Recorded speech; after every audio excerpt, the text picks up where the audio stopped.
Em primeiro lugar, queria fazer uma pergunta para o Fábio, que veio da plateia. Os neoclássicos usam o conceito de eficiência como parâmetro para avaliação dos mercados e políticas. Na sua opinião, o conceito de eficiência é válido para a economia como um todo? Existiria um conceito austríaco de eficiência? Eu falo chacoalhando as mãos, então preciso deixar o copo de lado, né? Equivalente a amordaçar. Sim, não há talvez uma falsa sensação de oposição extrema entre arroz e feijão, usar oferta e demanda, o conceito de ótimo de Pareto, de eficiência, é muito útil. Só que os austríacos estão dizendo que isso tem que ser usado com cuidado, né? Tem que ter muita interpretação filosófica por trás dos usos corretos da teoria econômica. Então não há uma rejeição do conceito de otimalidade. O conceito de equilíbrio é útil para entender quais são as forças que levariam uma tendência a ir numa certa direção ou outra em direção. Usar literalmente o conceito que gera uns problemas, né? Por exemplo, Stiglitz, né, um economista aí que vocês veem bastante na imprensa, ele tem essa retórica do estilo, eu deixaria os mercados funcionarem se eu chegasse no equilíbrio eficiente. Como eu não consigo, tem falha de mercado, falta de mercados completos. Como o Davi Ricardo não conseguiria comprar uma opção que ele pudesse comprar uma ação da Microsoft 300 anos depois, então os mercados não são completos. Então a falha de mercado não é eficiente, você tem que estatizar.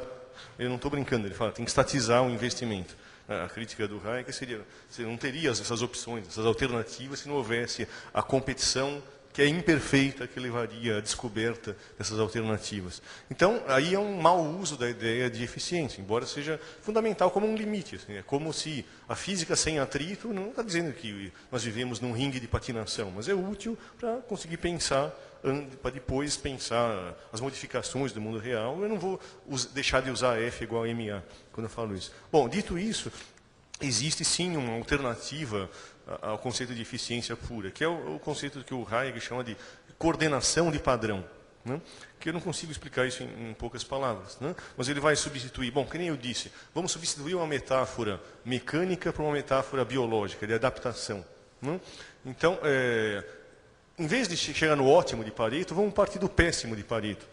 Vamos partir de um modelo hipotético de ignorância perfeita. Todo mundo nasce com amnésia, né? As pessoas vão realizar péssimos negócios. E a questão é, será que eles vão aprender com esse processo, com seus próprios erros, né? E vão chegar a um grau de coordenação melhor? Daí a questão é, dado mudanças na economia, quão boa é o processo de adaptação a essas mudanças? Tá? Então, ele vai estudar não equilíbrios, mas padrões de coordenação, né?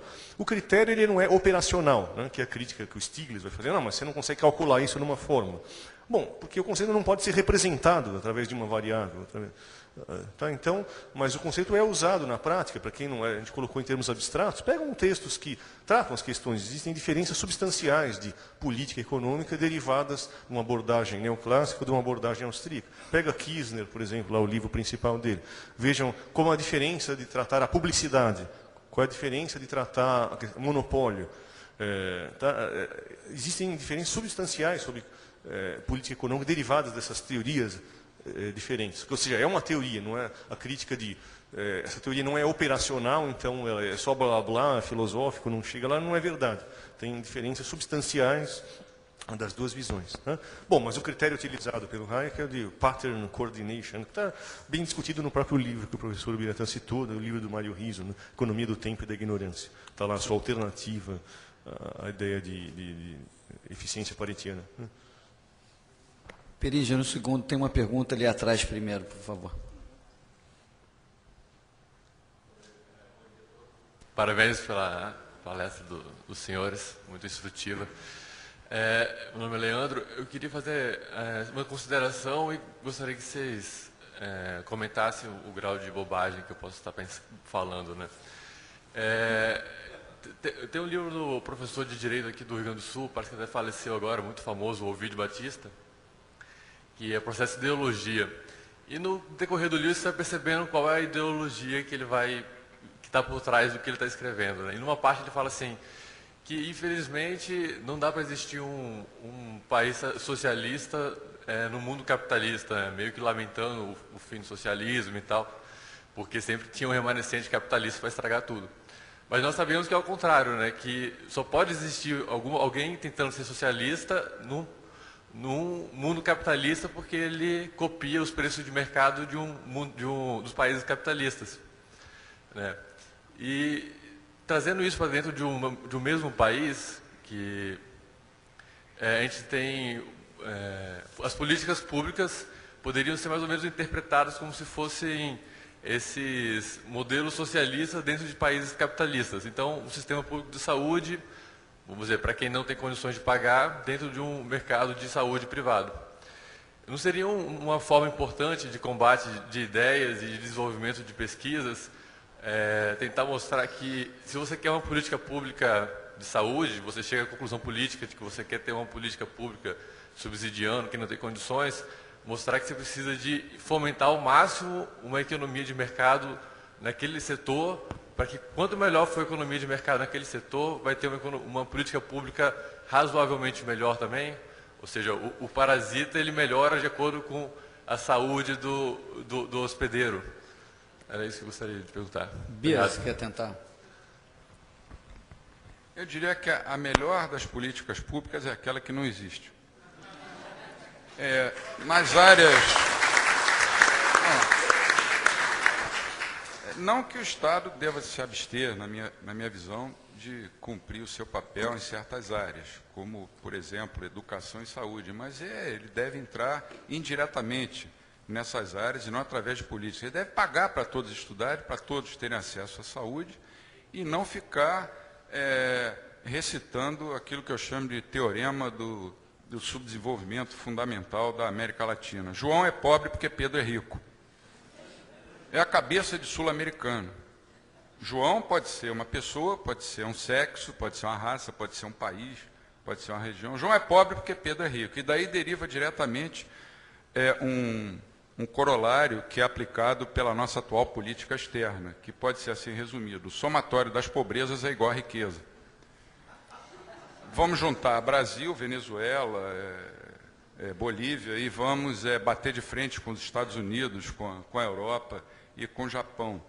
Quer dizer, eu acho que no Brasil a gente tem que avançar muito ainda, primeiro para convencer as pessoas a reduzir o tamanho do Estado. Ele está inchando nos últimos anos de uma forma até escandalosa. E segundo, sei lá daqui a quanto tempo, aí passar para essa discussão que você levantou, que eu acho interessante, né? Como o Estado deve, em que áreas ele deve ficar, em que áreas ele deve intervir. Porque os candidatos que nós estamos vendo aí, se nós formos olhar para o passado e para o presente deles, nós vamos olhar para o nosso futuro com bastante preocupação. O Estado vai continuar crescendo, invadindo a nossa iniciativa, você não vai poder mais fumar nem na sua casa, se o Serra for presidente. Quer dizer, as pessoas que invadem a terra dos outros vão ter a vida mais facilitada e assim por diante. Então, acho que essa questão que você levantou é importante, né, sobre a qualidade das políticas públicas, mas o que está acontecendo no momento não é nem a questão de qualidade, é uma questão muito pior do que isso, que eu não posso comentar porque eu não sou advogado criminalista.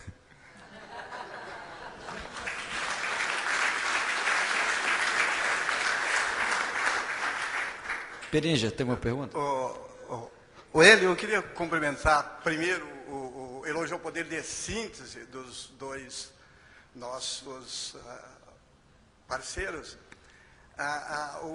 O Bira colocou que maravilhosa, aquela sua exposição ali do período de produção, aquele gráfico. Agora, eu acho que você faltou da ênfase que ali também não é só a poupança forçada, que ali estava a real do início. Eu creio que ele, o Hélio, você deve fazer com que ele coloque no livro, que a gente comprou o livro dele lá, mas não tem isso aí, ou se agregue, né, essa bonita exposição sua. O próprio Hayek garante que se beneficiaria dela, o Bira. Olha, eu ouvi falar que vem um novo livro por aí que vai constar esse tipo de coisa. Vai constar.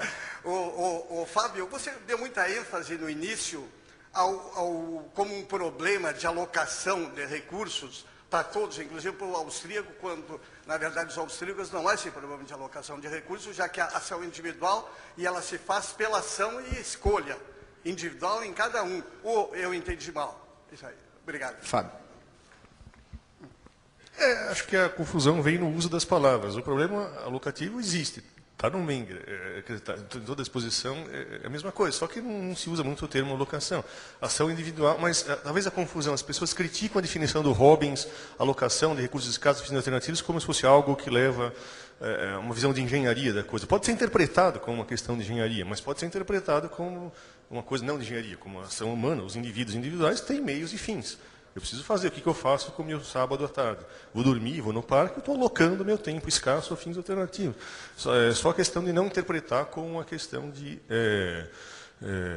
um problema de engenharia. Eu posso reduzir a um problema de engenharia. A questão principal é como na sociedade descentralizada eu faço essa alocação, que não é uma alocação consciente, mas é um problema de alocação.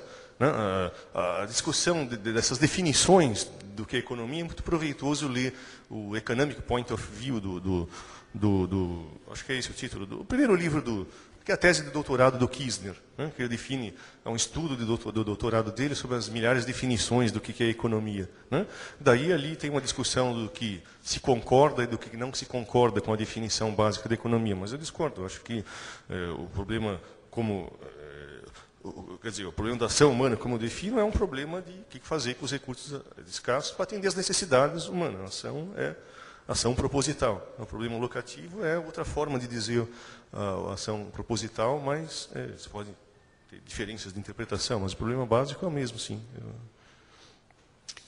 Infelizmente, o nosso tempo esgotou, a gente não pode se atrasar hoje. Vamos fazer um coffee break e vamos voltar às 11h05 pontualmente aqui. Obrigado para vocês.